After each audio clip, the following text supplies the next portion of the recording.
जय जगन्नाथ। सिद्धार्थ भक्तिर गीता रहस्यर यह अध्याय को आपण समस्त को स्वागत जनाऊँगी। ओम श्री परमात्मने नमः। गीता रहस्यर पूर्व अध्याय आमे माने प्रसंग करुथिले विकर्णंकर विषय। दुर्योधन जितेबाला परिचय प्रदान करुचंती तार परे विकर्णंक कथा कहउचंती। विकर्ण जने धर्मात्मा थिले, जने नीतिवान धर्मज्ञ लोक थिले। जेतेबाला द्रौपदी को बाजीरे लगई थिले युधिष्ठिर, सेतेबाला सर्वप्रथमे विकर्ण उठिक ठिया होकर विरोध करथिले। कहार साहस होनथिला। अत्यंत वृद्ध माने मध्य सेठी चुप रहिथिले, किंतु यही विकर्ण एकमात्र व्यक्ति जे कौरव पक्षर हे मध्य सेठी समस्तंकर विरोध करथिले। यह अनीति, यह अधर्म, ये बाजी ही भूल। कारण जेतेबाला युधिष्ठिर निजे निजे को हारी सारिचंती, सेतेबाला केमिति सीए द्रौपदी को बाजीरे लगे पारिबे। किंतु कहा जाए जदि शुणिमार कथा कि शुणिमा को चाहूता है ताहले सिना ताकू कहले कौनसी लाभ हेबो। जदि किए शुणिमा को चाहू नथिबो ताकू जेते प्रकार नीतिर कथा, नियमर कथा जेते थर कहले मध्य ता भितरे कौनसी प्रभाव पड़िबो नाही।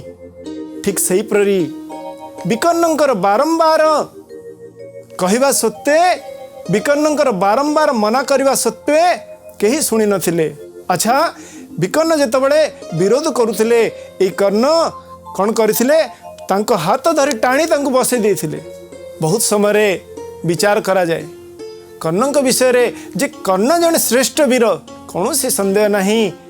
कर्ण जने अत्यंत दानवीर, कर्णक भली दानवीर आउ केही धरा पृष्ठ रे नहांती। सदाबेले जेतेबाला दान कथा आसे श्रेष्ठ श्रेणी रे कर्ण को रखा जाए। बहुत जन परीक्षा मध्य करिसंती तांको। एमिति कि जदि दरकार पड़िची सी निजर जीवन आधार को मध्य प्रदान कर देइचंती। किंतु एते सब गुण सत्वे से निश्चित भाव रे वंदनीय हे पारिले नाही। काहे कि कारण दुर्जन संगे कलेवास घटिब निश्चय सर्वनाश। आपण जेते ज्ञानी ही थांतु, गुणी ही थांतु, किंतु जदि आपणकर संगत दुर्जन सांगे हबो, जदि आपणकर निष्ठा दुर्जन सांगे रहइबो, निश्चित भाव रे अंतिम रे आपणकर पराजय हेबो। निश्चित भाव रे आपणकर अधोगति हेबो। एतिरे कौनसी संदेह नहीं। जेतेबाला द्रौपदी को बाजीरे लगई थिले युधिष्ठिर, सेतेबाला सर्वप्रथमे विकर्ण उठिक ठिया होकर विरोध करथिले। कहार साहस होनथिला। अत्यंत वृद्ध माने मध्य सेठी चुप रहिथिले, किंतु यही विकर्ण एकमात्र व्यक्ति जे कौरव पक्षर हे मध्य सेठी समस्तंकर विरोध करथिले। यह अनीति, यह अधर्म, ये बाजी ही भूल। कारण जेतेबाला युधिष्ठिर निजे निजे को हारी सारिचंती, सेतेबाला केमिति सीए द्रौपदी को बाजीरे लगे पारिबे। विजय लाभ करी आछंती चतुर्दिग जेतेबाला वनवास को जाए। कर्ण जने श्रेष्ठ वीर, कौन से संदेह नहीं। कर्ण जने अत्यंत दानवीर, कर्णक भली दानवीर आउ केही धरा पृष्ठ रे नहांती। सदाबेले जेतेबाला दान कथा आसे श्रेष्ठ श्रेणी रे कर्ण को रखा जाए। बहुत जन परीक्षा मध्य करिसंती तांको। एमिति कि जदि दरकार पड़िची सी निजर जीवन आधार को मध्य प्रदान कर देइचंती। किंतु एते सब गुण सत्वे से निश्चित भाव रे वंदनीय हे पारिले नाही। काहे कि कारण दुर्जन संगे कलेवास घटिब निश्चय सर्वनाश। आपण जेते ज्ञानी ही थांतु, गुणी ही थांतु, किंतु जदि आपणकर संगत दुर्जन सांगे हबो, जदि आपणकर निष्ठा दुर्जन सांगे रहइबो, निश्चित भाव रे अंतिम रे आपणकर पराजय हेबो। निश्चित भाव रे आपणकर अधोगति हेबो। एतिरे कौनसी संदेह नहीं। तबले उभय पितामह एवं द्रोणाचार्य कहउचंती ए सबु सत्य भी अर्जुनंकर एक चतुर्थांश मध्य नुहंती कर्ण। कारण देखा जाइए जे बहुत थर परास्त मध्य होइचंती कर्ण अर्जुन ठारू जेतेबेले सम्मुखीन होउचंती। थरे जेतेबेले युद्ध आसन सेतेबेले निजे एकुटिया जाइचंती पहुँची भीष्म पाखरे भीष्म पाखरे पहुँची पचारुचंती जे मु आपण को व्यक्तिगत भाव में गुरु भ्राता हिसाब रे आसी गोटे कथा पचारिबा को एटी गुरु भ्राता संबोधन करुचंती कहीं कारण परशुराम हेउचंती उभय भीष्मंकर एवं कर्णंकर मध्य गुरु उभय विद्या शिक्षा लाभ करिचंती परशुराम को ठारू कहउचंती हे कुरुश्रेष्ठ हे कुरुवृद्ध हे गंगा पुत्र मु आपण को गोटे कथा पचारिबा को चाहे मु जानिची यह मोर गर्व बोली मु कहूना मु जानिची मु कौनसी अंशरे कौनसी विद्यारे अर्जुन ठू कम नुह किंतु कहीं एमती होउची जे जेते थर अर्जुन सम्मुखीन होउची मते परास्त हवा पड़ुची मते पराजयर मुख पराजयर स्वाद चाखिबा पड़ुची सेतबेले भीष्म कहउचंती तार कारण केवल गोटिए तमे ठीक कहिच तमे निश्चित भाव रे अर्जुन कोठू युद्ध विद्यारे कौनसी क्षेत्र रे कम नुह किंतु अर्जुन सबुबेले धर्म पक्षरे ठिया होइचंती एवं तमे सबुबेले अधर्म पक्षरे ठिया होइच आओ जेउठी धर्म सेठी जय आमे बहुत समय रे धर्म विच्युत करू निजकू किंतु मन रखंजु जत धर्म तत जय जी धर्म पक्षरे थिबो निश्चित भाव रे तार विजय सुनिश्चित डेरी हे पारे किंतु निश्चित भाव रे विजय तार ही हब कारण धर्मर ही सब बेले विजय हुए अधर्मर केबे विजय हुए नहीं बेले बेले किछि समय पाई एभली दृष्टिगोचर हुए जे अधर्म विजय लाभ करुछि किंतु अंतिम रे निश्चित भाव रे धर्मर ही जय हब कारण धर्म पक्ष रे निश्चित भाव रे परमात्मा सब बेले अछंती आ परमात्मा जोठी अछंती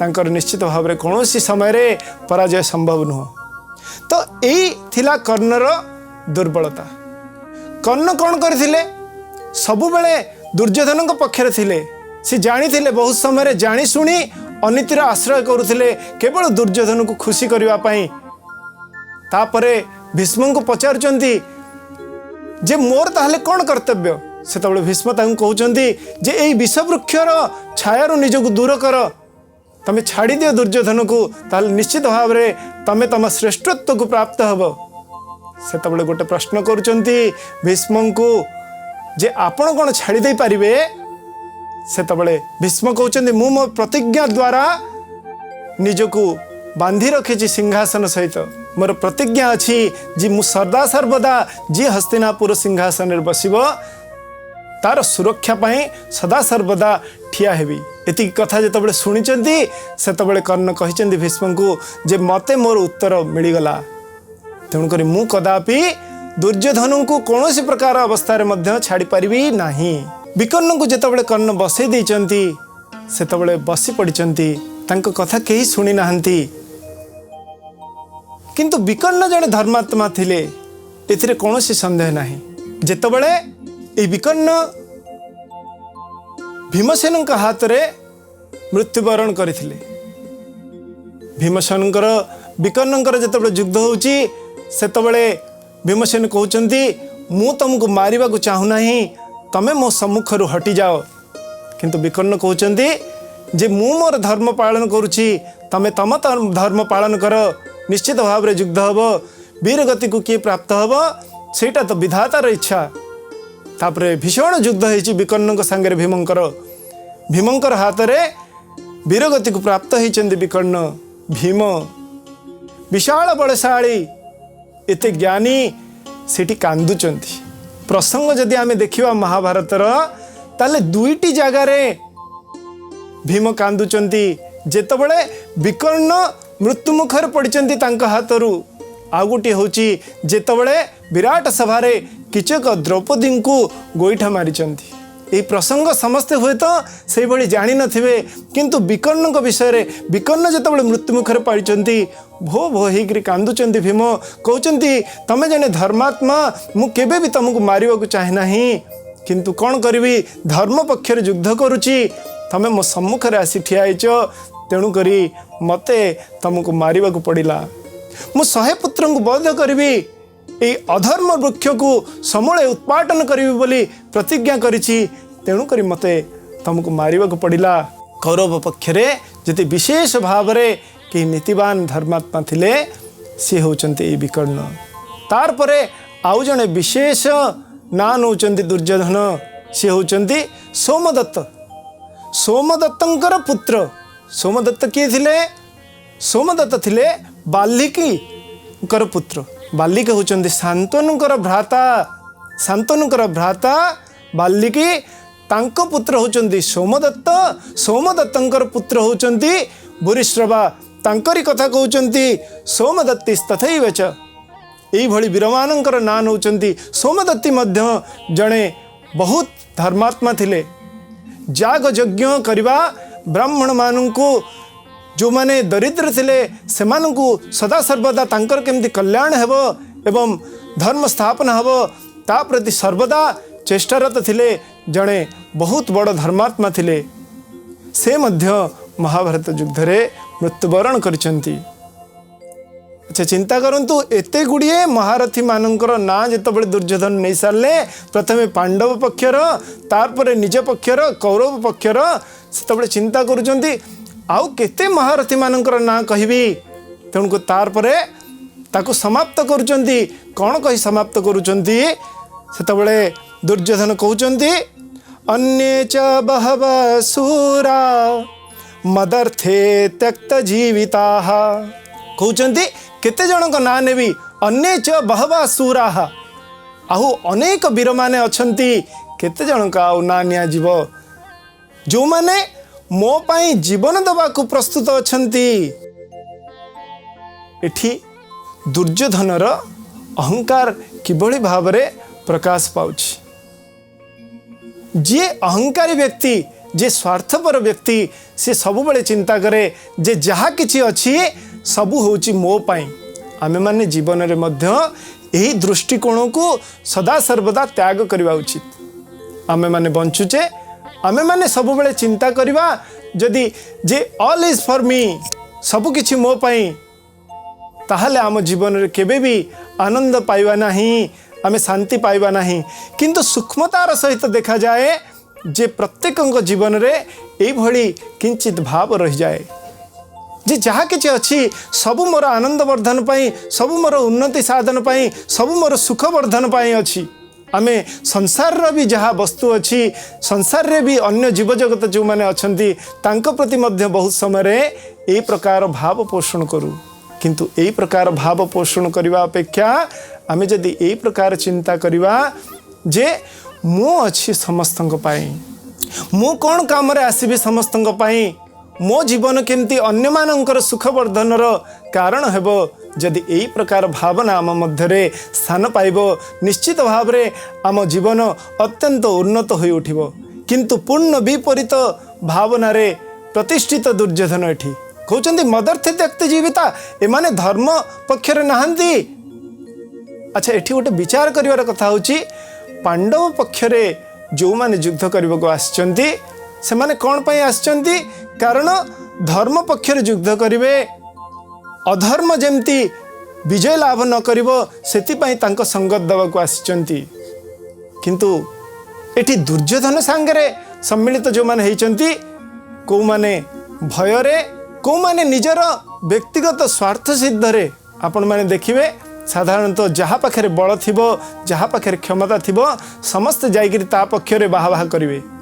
आजिकाली विभिन्न जगार आमे माने देखुचे आमे माने मध्य सम्मुखीन होचे जो मानकर बल अच्छी अधिकार अच्छी साधारणतः आजिकाली क्षमता रोचंती विभिन्न राजनेता माने विभिन्न कर्मचारी माने बड़ बड़ उच्चपदस्थ कर्मचारी माने आमे व्यक्तिगत भाव में जानी थिले मध्य ये नीति संपन्न नुहंती युक्तियुक्त नुहंती धर्मर पक्ष रे ये नहांती समस्तंकर कल्याण यांकर उद्देश्य नुह तथापि भी आमे कौन करूँ बहुत समय रे तांक पक्षर जाइकी ठिया ही पड़ू कहीं निजर स्वार्थ पाई निजर स्वार्थ सिद्ध हवा पाई। तेणुक दुर्योधन पक्षरे जिबा यही प्रकार मानसिकता को सूचाउछि। आपण देखंतु बेसी भाग लोकं को प्रीत करिवा पाई एकाठी करिवा पाई दुर्योधन समर्थ होइथिले संख्या कहूछि कारण जेतबेले पांडव मानक पक्षरे मात्र 7 अक्षणी सेना अछंती सेतबळे दुर्योधन पखरे 11 अक्षणी सेना ठिया होइचंती।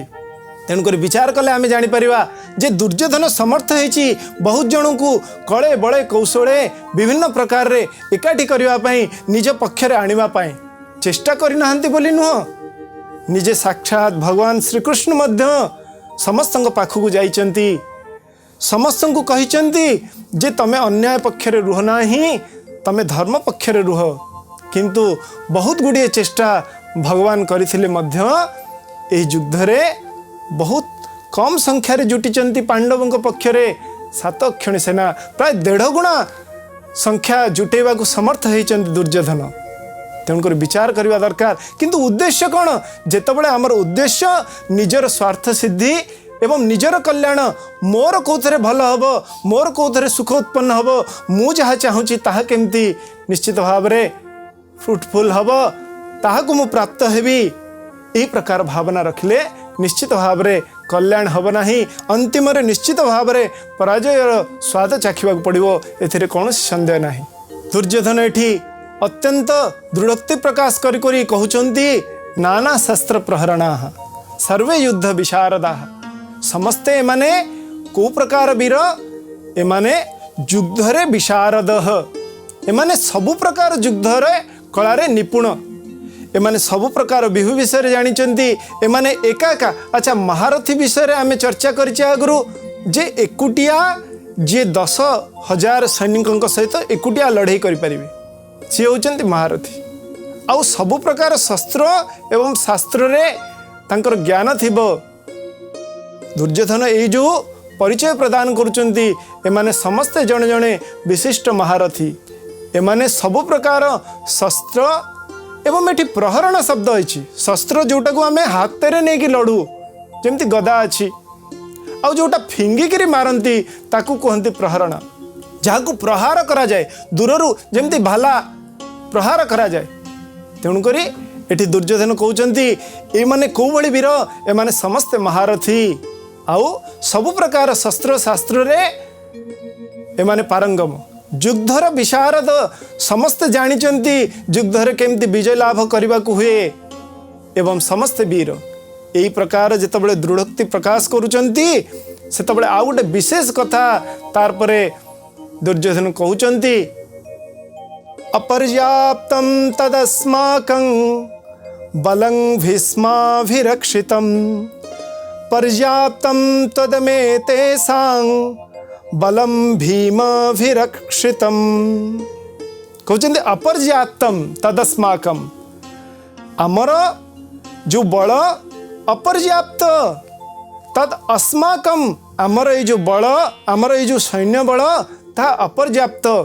ये कहा द्वारा अभिरक्षित, कहा द्वारा रक्षित? ये होची साक्षात भीष्मंक द्वारा रक्षित। और तांकर जो बल अच्छी पांडव पक्षर जो बल अच्छी ताहा कौन? ताहा होची पर्याप्त अर्थात सीमित। पर्याप्त तदमेतेषां बलं भीमा, एटी भीमंकर ना नौचंती जे भीम द्वारा अभिरक्षित जो पांडव पक्षर सैन्य माने अछंती तांकर बल होची सीमित। एटी शब्दर व्यवस्थित भाव देखा प्रयास करंतु।